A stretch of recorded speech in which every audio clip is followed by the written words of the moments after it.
My beloved brothers and sisters, first and foremost, I just want to take a moment out to thank the administration of the masjid for hosting me in this wonderfully built masjid. As I was driving in to Ilford, I thought to myself, it's as if I am in Bangladesh, in a Muslim country, honestly. Seeing so many niqabis, hijabis, jilbabis, brothers with thawbs, walking around. So I felt extremely good. As we drove into the car park of the masjid, I felt even better. Seeing the masjid the way it is, wallahi, it really brings a lot of joy to one's heart. And now I see all of these glowing faces, all of these shabab, who could have easily been doing all sorts of evil things on this day. It's a Saturday, right? What are most of the shabab doing? They're either watching the Premier League or they are up to no good. Saturday night getting ready to cause all sorts of evil, right? So may Allah Azza wa Jalla bless every single one of you guys for taking up the time to benefit, to acquire some understanding of the religion. My brothers and my sisters, our lecture today, and may Allah Azza wa Jalla keep us all sincere, is about the effects of sins. Have you ever felt extremely miserable and down, and you tried to find answers as to why you may feel so spiritually empty? Has there ever been a time, brothers and sisters, where you tried to pick up the book of Allah subhanahu wa ta'ala, you tried to read the Quran? However, it seemed as if there was a barrier between you and tasting the sweetness of the speech of Allah subhanahu wa ta'ala. Has there been times when you felt that all of the doors have been closed around you? Every time you want to get up on your 2 feet to accomplish something, the doors seem shut on your face. Has there ever been a time, my beloved brothers and sisters, where you have been struck with so many financial difficulties? Every single time when you try to get up on your 2 feet to better your financial position, again you felt as if there was no way out of the situation that you're in. ظُلُمَاتٌ بَعْضُهَا فَوْقَ بَعْضٍ. Darkness above darkness. إِذَا أَخْرَجَ يَدَهُ لَمْ يَكَدْ يَرَاهَا. You take out your hand, it is as if you can't see it. That's because of how dark it is. My brothers and my sisters, there are many reasons as to why we may feel a certain way, as to why we may feel with what I mentioned. The sins that at times we may take so lightly have some serious consequences. Many people think that when you sin, you will only be held to account when you meet Allah subhanahu wa ta'ala on the day of judgment. The reality of the matter is, my brothers and my sisters, this is far from it. The sins have some serious consequences that will come back to haunt us, especially when we think that we can deceive Allah Azza wa Jal. It is just one night that I will disobey Allah Azza wa Jal. My brothers and my sisters, and that which is even worse than that, is when we take these sins so lightly, not realizing that it could be the first spark to one shooting out of the religion. And yes, I'm not the one who said this. In fact, it was mentioned over 700 years ago by the great Imam Ibn al-Qayyim rahmatullahi alayhi, when he said, Al-ma'asiyatu baridul kufr. The sin that one carries out, it is the first spark to disbelief, to one apostating from the deen of Allah subhanahu wa ta'ala. كما أن القبلة بريد الزنا, or بريد الجماع, should I say. Just as the kiss is the first spark to sexual intercourse, وَكَمَا أَنَّ الْغِنَى بَرِيدُ الزِّنَا. And just as the music that one listens to is the first spark to a zina. Brothers and sisters, the sins are not a light matter that we might sometimes, brothers and sisters, look down on. إِنَّكُمْ لَتَعْمَلُونَ أَعْمَالًا هِيَ أَدَقُّ فِي أَعْيُنِكُمْ مِنَ الشَّعَرِ وَكُنَّا نَعُدُّهَا مِنَ الْمُوبِقَاتِ. As the great companion Abu Dharr radiallahu ta'ala anhu mentioned, indeed you carry out sins that you see, subhanallah, smaller, or should I say maybe more thinner than a piece of hair. And we used to count it or see it as the most destructive sins. Today, that which we take very minor, the major sins that might happen in our communities, because we've become so desensitized to it, this, my brothers and my sisters, would be considered by the companions as something that is a no-go. It can't happen, never. Let alone the minor sins that we've perhaps seen as a normal part of life.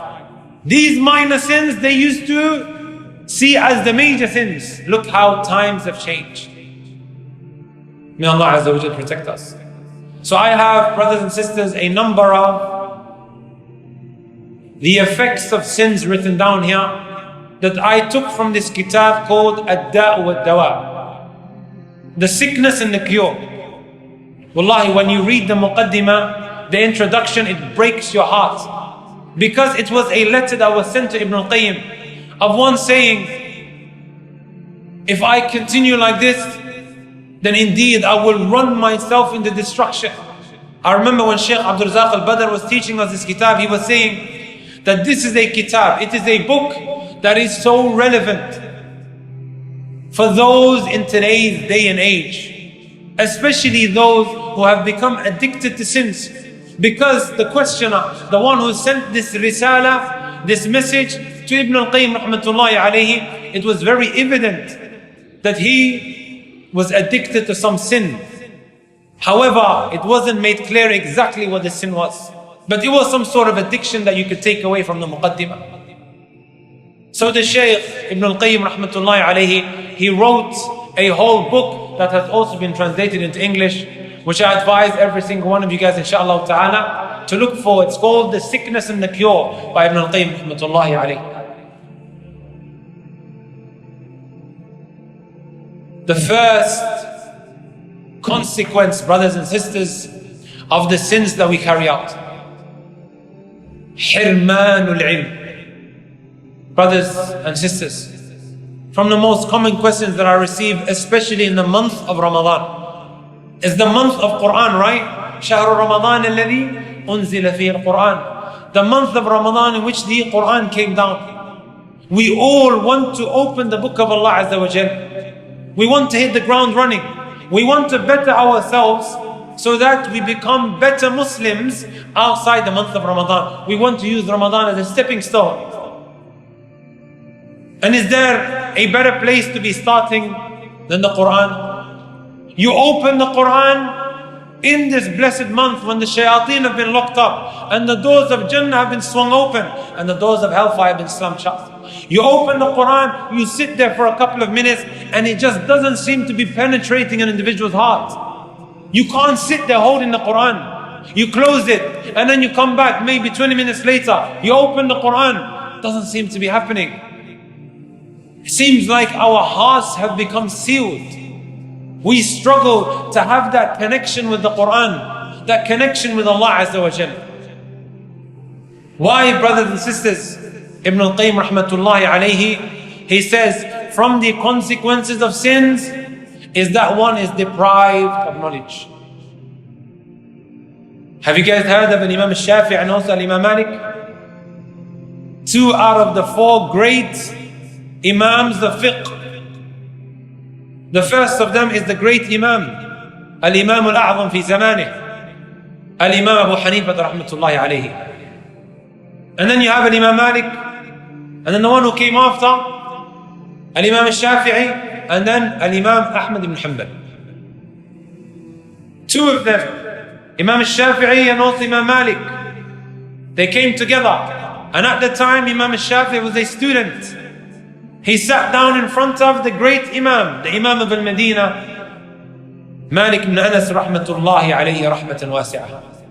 Imam Malik was absolutely amazed at how sharp the memorization of Imam al-Shafi'i rahmatullahi alayhi. And he said to him the following: Inni ara anna Allah qad alqa fi qalbika noora فلا تطفئها بظلمة المعصية.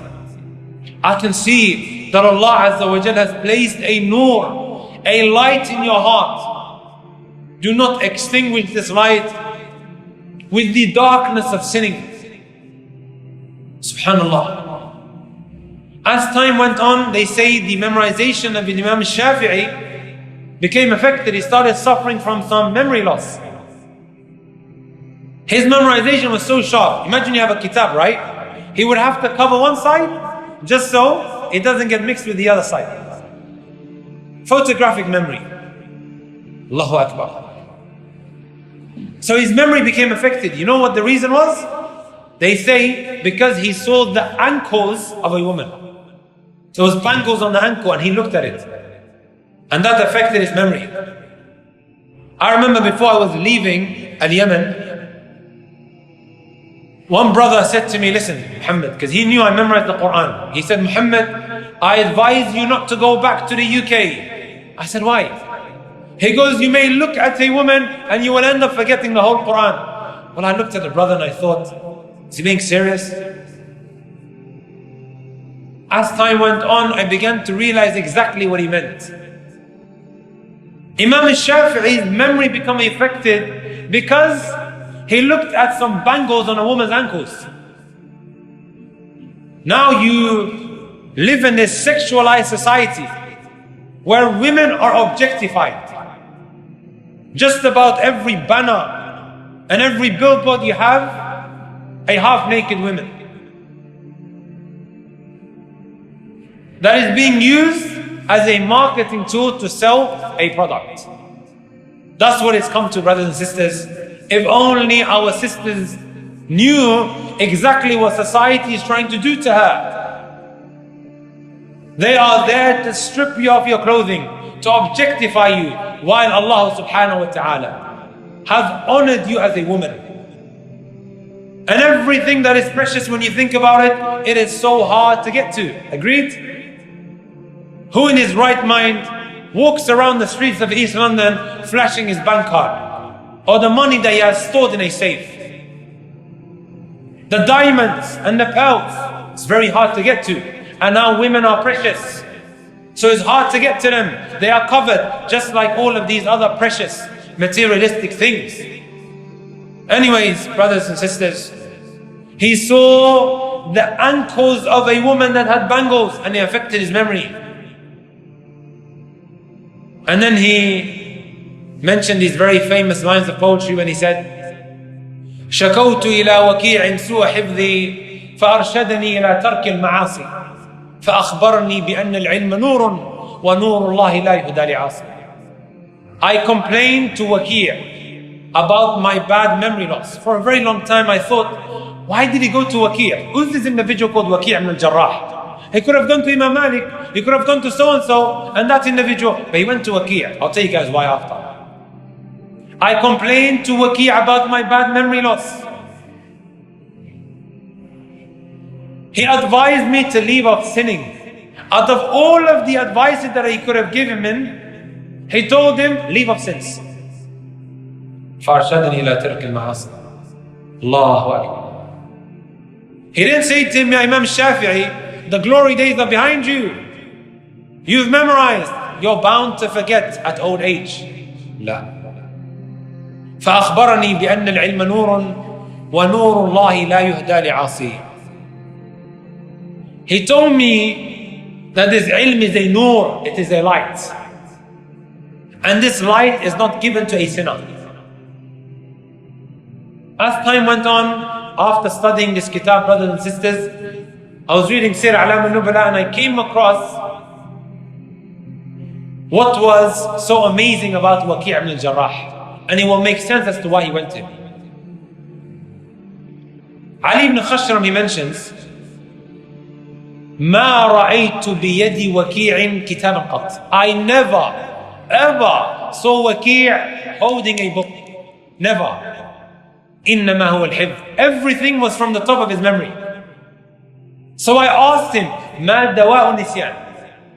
What is the cause of forgetting or memory loss? He said, if I was to tell you, you're going to act upon it. He said, eh, wallah. He said, ترك المعاصي, to leave of sinning. ما جربت مثله قط. I've never tried anything like it. The sins, brothers and sisters, it deprives us of being able to taste the pleasure of the Quran, to be able to sit down and to recite. Wallahi, the sins that we carry out, it prevents us. Right? They could have made a lot of excuses for themselves. However, they were self-critical, which we will come into inshallah ta'ala in a moment. Even Ibn Qudamah rahmatullahi alayhi, he says the following: من موانع فهم القرآن والتلذذ به. From the causes as to why one may be deprived of being able to understand the Quran and tasting the sweetness of it, three things. Number one, أن يكون مصرا على ذنب. He is someone who persists on the sins that he does.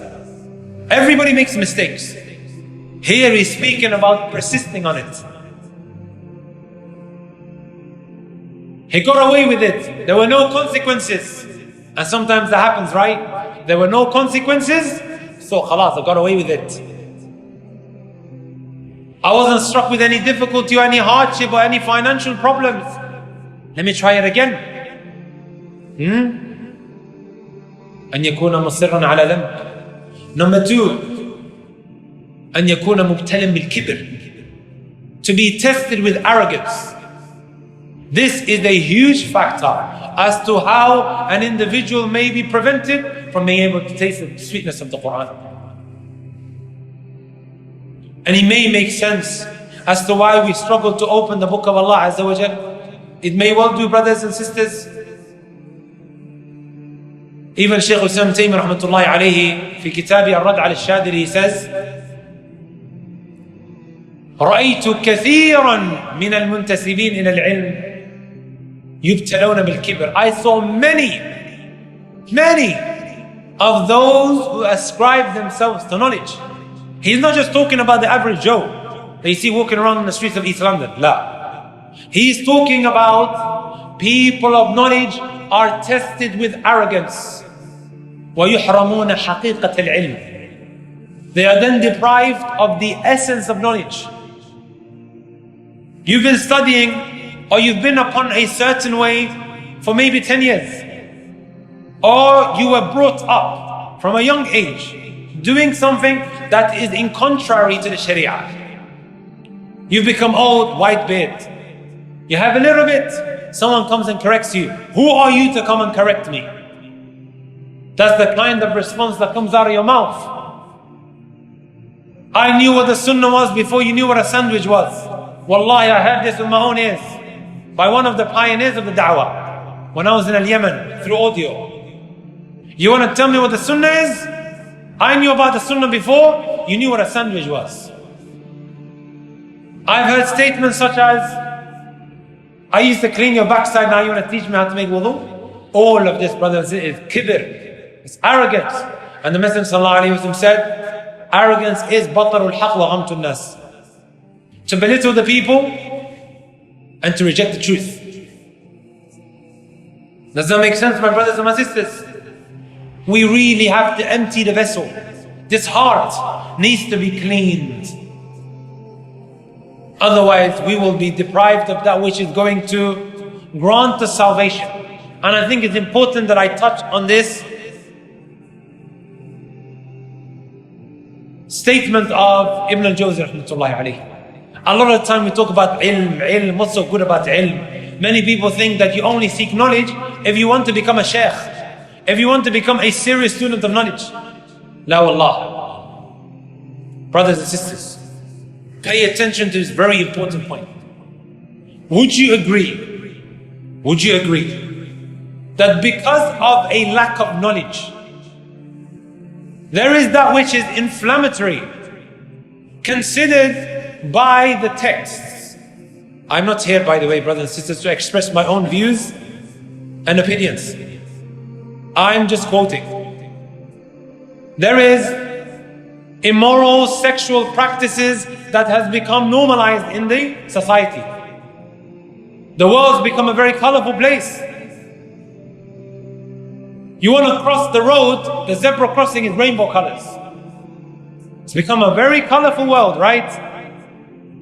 We've become so desensitized to what is unacceptable morally as per the script. And by the way, brothers and sisters, this isn't only a Muslim position. The Jews believe the exact same thing, and the Christians. I believe it's 230 Jewish rabbis, they call themselves the Torah Jews, and mental health experts and doctors. They came together to take a unified position against the colorful team, saying how this is what? Harmful and immoral. Does that make sense? But then us Muslims, we feel extremely embarrassed and shy to speak about what is in the Quran. Come on, brothers. We are either made to feel that we have to have coalitions with them, or we must be on the back foot. Point I wanted to make is, likewise, how to be a man. How to be what? A man. Toxic masculinity, alpha male, madri esh. People are taking guidance from an individual who half the time spews absolute filth and evil. The feminists have had a strong hold on society for a very long time. And now the opposite has emerged. Shabab are glued to these individuals, either the feminists or what? Now this new movement. Is it in line with the Sharia? Wallahi, a lot of it isn't. Point I want to make, my brothers and my sisters. Al-ilm teaches us how to navigate and maneuver around fitnat al-shubuhat wa fitnat al-shahwat. The fitna of sexual temptations and desires. Ilm teaches you that. Put your hand up if you came to my lecture yesterday in Edmonton Islamic Center. طيب, Jamil, let me ask you guys a question. When the wife of Al-Aziz locked Yusuf in the room and she said, let's go, what did he do? He sought refuge from Allah Azza wa Jalla, and then did he just sit there? What did he start doing? He ran away from her. He ran away from her, right? Is this not ilm? How to deal with some of these sexual temptations? Today a sister slides into your DM, right? And then the shaitan whispers, I'm going to give her da'wah. She ends up giving him da'wah. Her looks end up giving him da'wah. Because of you entertaining that which you should have run far away from. And there's so much more that can be learned, brothers and sisters. So much more. Does that make sense? About how to deal with the day-to-day struggles and challenges. Likewise, Maryam alayhi salatu wasalam, when Jibreel came to her, فَتَمَثَّلَ لَهَا بَشَرًا سَوِيًّا, in the form of a human being, did she just sit around entertaining this man who just approached her? إِنِّي أَعُوذُ بِالرَّحْمَنِ مِنْكَ, I seek refuge in Allah Azza wa Jal from you. If you are someone of taqwa, taqiyyan, stay away from me. That's the response. She never got excited. Oh, I'm getting a little bit of attention. Teaches us a lot.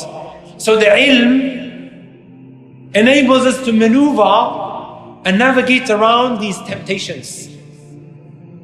And most importantly also, brothers and sisters, fitna to shubuhat. The fitna of doubts. We are taking our kids and our brothers and sisters to these universities and these schools, which are breeding grounds for kufr, shirk, and all sorts of evil. Agreed? And even more so, they are being fed a lot of colorful things. And then when the child comes home asking questions, we get angry. Or we say that she has or he has a jinn. No, he doesn't have a jinn. He just doesn't know. He wasn't taught how to tackle a lot of that which he's facing. And now, حُقَّ لَهُ. He has every right to ask questions. Brothers and sisters, ilm is not just to become an alim, a scholar. It will help you immensely in dealing with a lot of your problems. Has anyone here watched a lecture on my YouTube channel called Filthy Fathers, Cheating Husbands and Free Mixing? Put your hand up if you have. Alhamdulillah.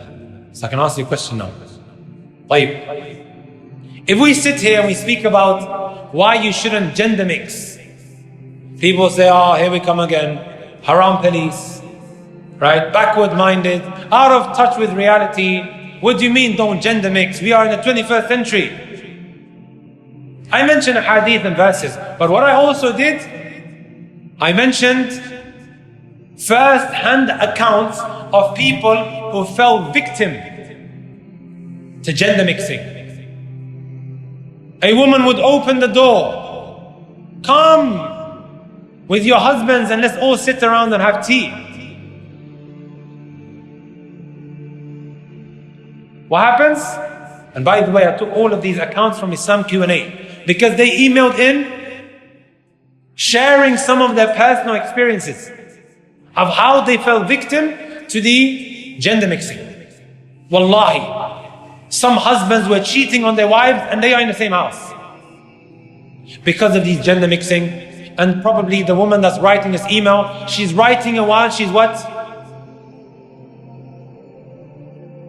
Crying her eyes out. I remember I said something when I was going through these different accounts. It's times like that when I really appreciate knowledge.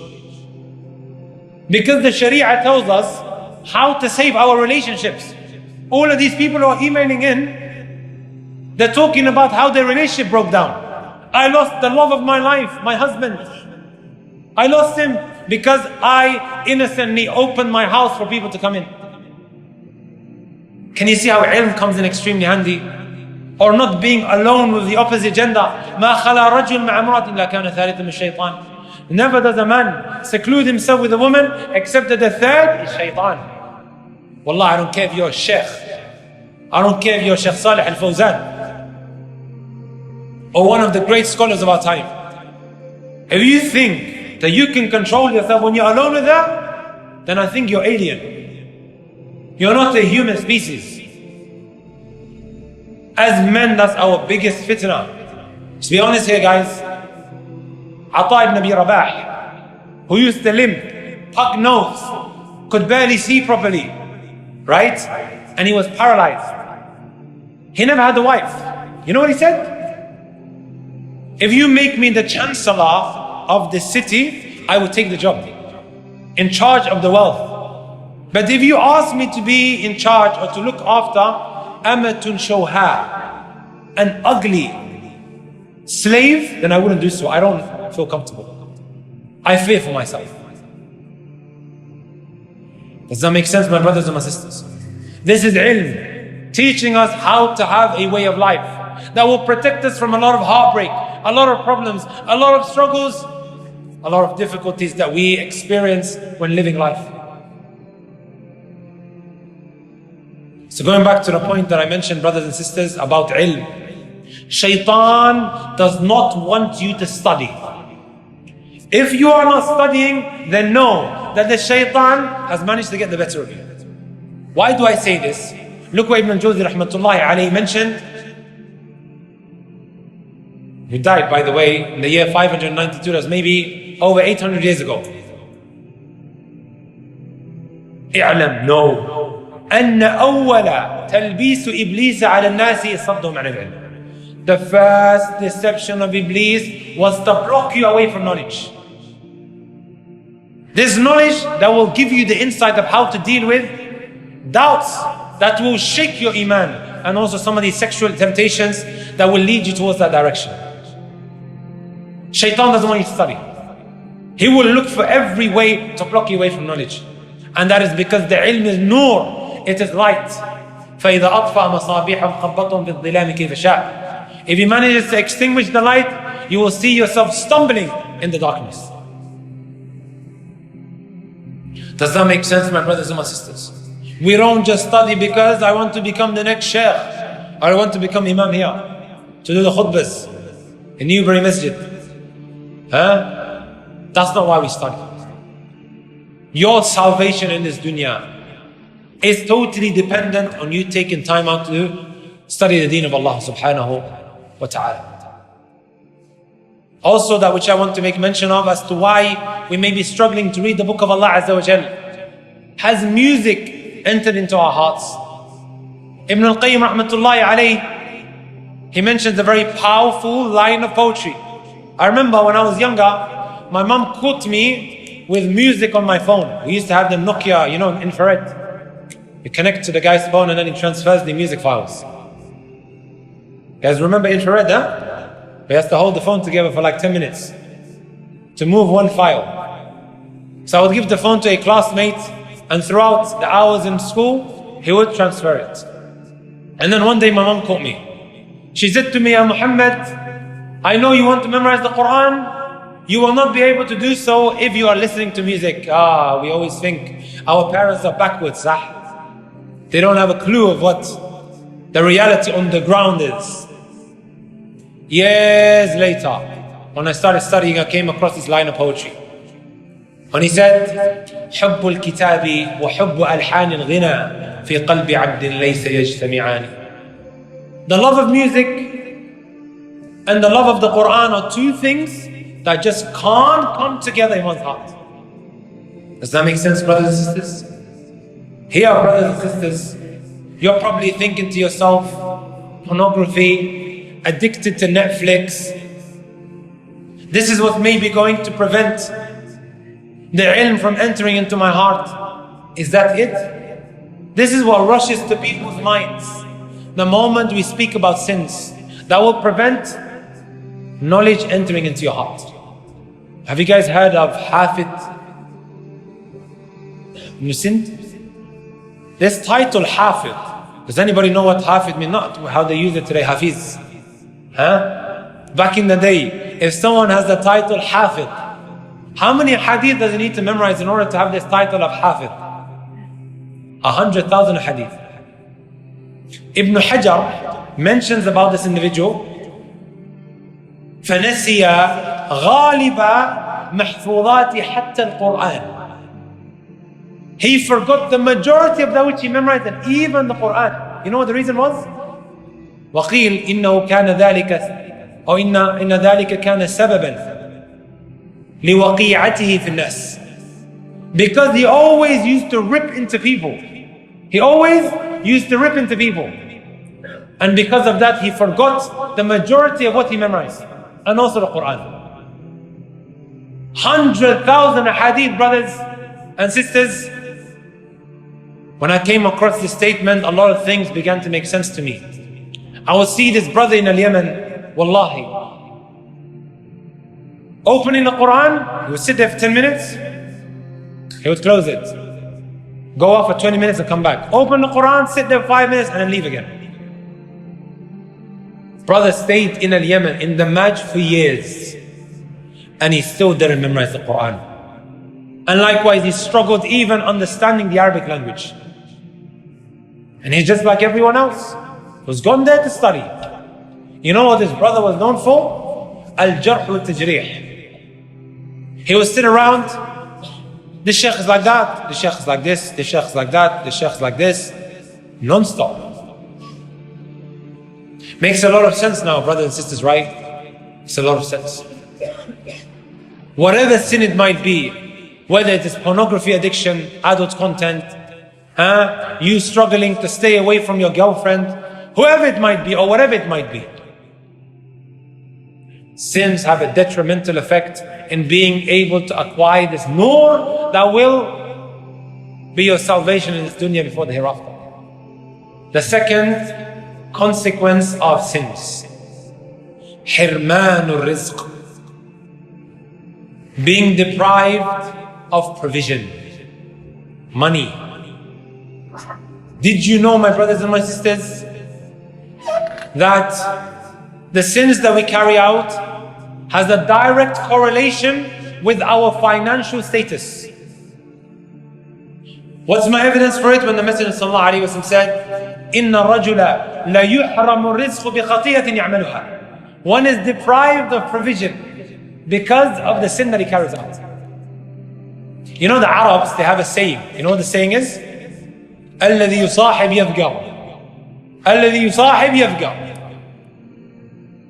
The one who has haram relationships, he's going to become bankrupt. The one who has haram relationships, he's going to become bankrupt. There are so many different weak narrations as well, that how zina has a direct impact on your financial situation. You know, brothers and sisters, I receive a lot of messages of brothers struggling with pornography on Instagram, saying, I have this issue, I have that issue, I'm become addicted, wa ila akhirih. And I can just say, just about every single message that I receive of someone who's struggling with pornography, he always writes in that message, I'm struggling financially as well. Just about every message. Are you brothers and sisters with me? There was a brother that one time called me, lives in Birmingham. He said, no matter what I try, I just don't seem to be able to find a job. So I asked him, because you know this book changes your life, changes the way you think. I asked him, how are your relationships? Or your relationship with your father, your mother? I just happened to ask that. But before that, I questioned as to whether his private life is sound or not. How's your private life? He goes, no, I'm not addicted, I don't do any of these stuff. Then how is your relationship with your parents? And this is now the answer that I was looking for in order to help him. He says, I have a very, very bad relationship with my parents. I said, why? Like, he said, I started practicing and I came to know about raising your hands in the salah. And this is very, very important what I'm about to say. We know that raising your hands in the salah is sunnah. حديث عبد الله بن عمر كان النبي صلى الله عليه وسلم يرفع يديه حذو منكبيه إذا افتتح الصلاة وإذا كبر للركوع وإذا رفع رأسه من الركوع. It's in Bukhari and Muslim. However, many families, they don't know that this is a sunnah. So he's learned something, he starts rubbing it in his dad's face. Right? He starts rubbing it in his dad's face. Look, this is how I pray. When his dad taught him not to raise his hands from a young age. Why don't you go and, Dad, look, I came across this, have a nice relationship with him, a nice discussion. And because of that, they're getting into arguments, something as small as that. They're getting into arguments. I said to him, you're 110% wrong. You start disrespecting your father and your mother because of a sunnah that you learned, which you didn't approach in the correct way when discussing with your parents. Wallahi, some parents, they think, the moment you start raising your hands in the salah, this is the first step to joining ISIS. Do you know that? Some parents think that.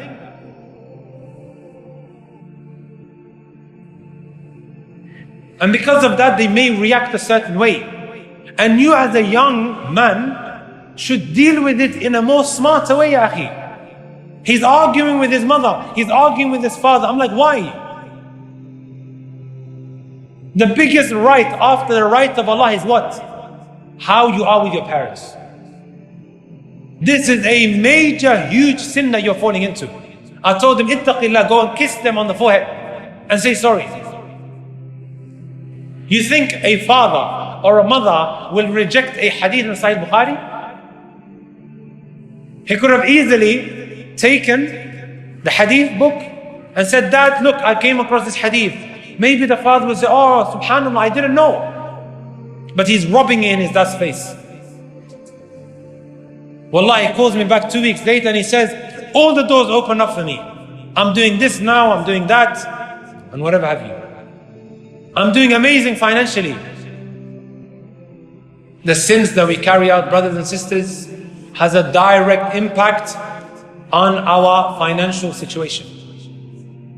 إِنَّ الرَّجُلَ لَيُحْرَمُ الرِّزْقِ بِخَطِيئَةٍ يَعْمَلُهَا. Someone may say to me, and I know probably someone's going to ask as I'm walking out, look at all of these kuffar, look at all of these drug dealers, they have the latest cars, and they have all the money.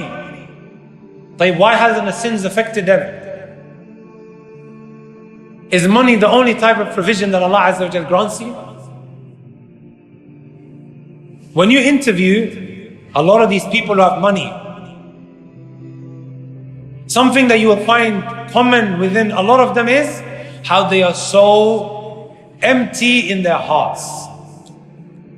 Miserable. So many issues in his life. And there's nothing more worse than being struck with an empty heart.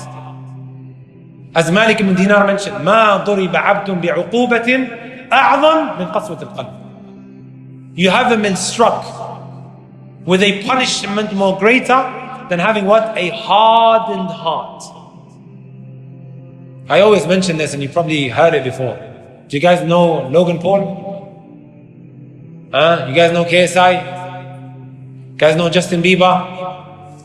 Have you guys heard of the Beatles? What Beatles? Are you guys just saying yes? The elders know but the youngers don't. The millennials. You guys are outdated. Ash-Shahid min al-Kalam, there's a brother who compiled, I think you guys know him, Smile to Jannah. He compiled small little clips of all of these very well-known famous individuals who are saying exactly the same thing. We thought the money would give us the happiness that we were looking for. However, we are on antidepressants. I have this issue, I have that issue, add Fruity Tube to it as well. Let me also read this out. I wasn't planning to talk about it, but I'll mention it. I remember sending it to a brother. Have you guys heard of Jim Carrey? Who's Jim Carrey? He's an American, Canadian comedian / actor. Look what he said. I think everybody should get rich and famous and do everything they ever dreamed of so they can see that it's not the answer. Ponder, my brother and my sister, it's not all about money. It's not all about fame, that which we are chasing. That money cannot fill that void. Wallahi, you can be a drug dealer.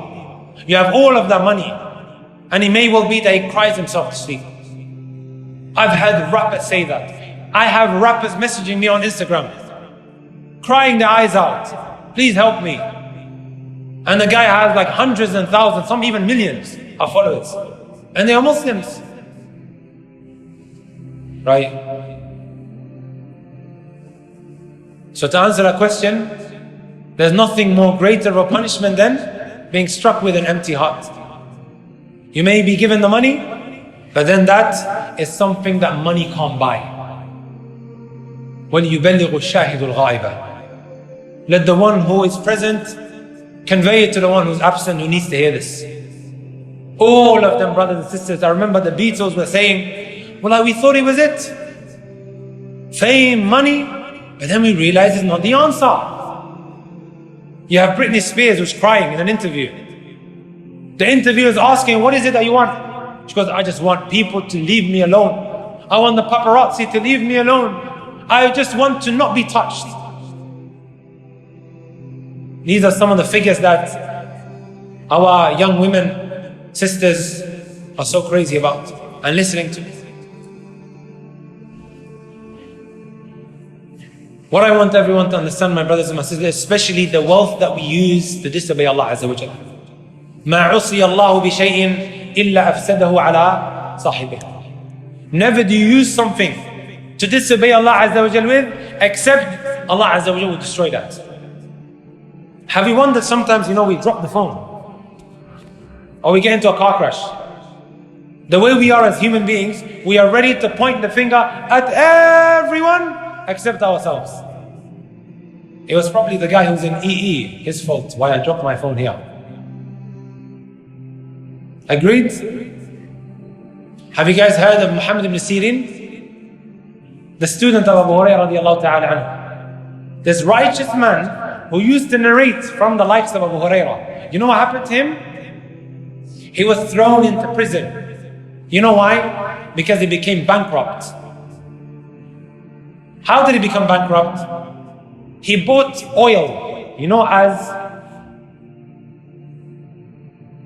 a businessman, he would normally buy things on credit, sell it, and then pay the creditor back. That's how many businessmen operate.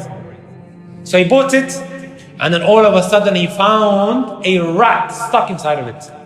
He bought it for a lot of money. So he had to pour everything out. Who do you think he blamed? The guy who sold him it? He could have easily blamed him, right? And that's how we are as human beings. We are ready to point the finger at everyone except ourselves. He was self-critical. When things start going wrong in your life, brothers and sisters, the first place you should be looking at is yourself. Nobody else. And I'm not saying that you just need to get punched and then you turn a cheek. No. He will be held to account for. But it could have happened because of how you conducted between yourself and Allah subhanahu wa ta'ala. So Muhammad Sirin, when that happened to him, you know what he said? عيرت رجلا قبل 30 سنة فابتليت بالفقر. I degraded an individual that I ran into over 30 years ago because of him being bankrupt. Sometimes we walk past an individual, right? Oh, look at this guy. He goes, I degraded someone over what? 30 years ago. And because of that, I'm going through this now. Because of that, I'm going through this now.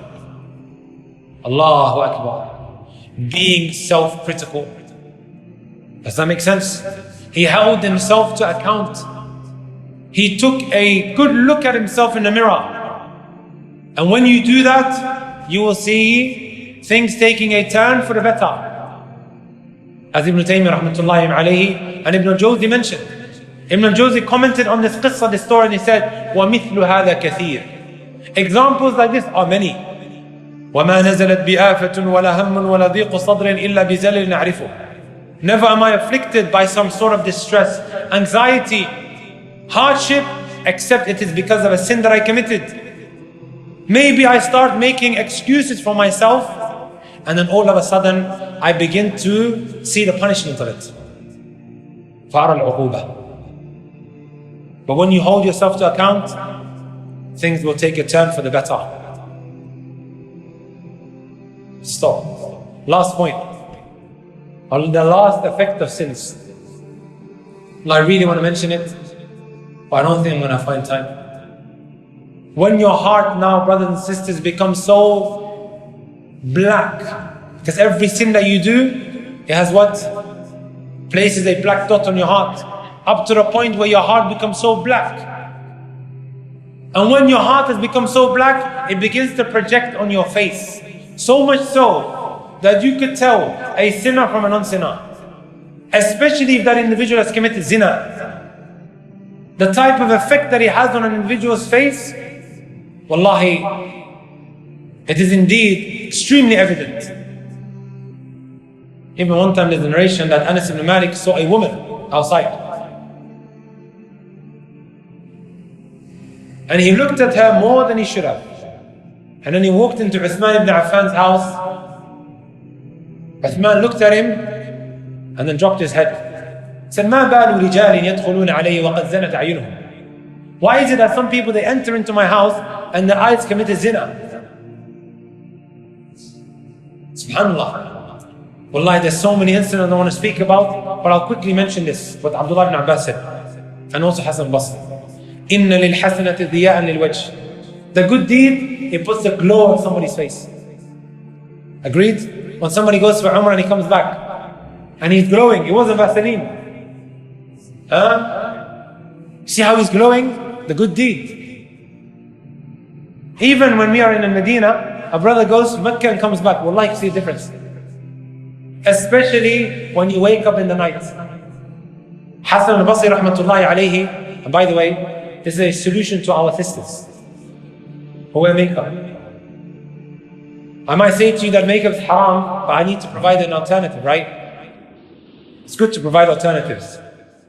This is a wonderful alternative.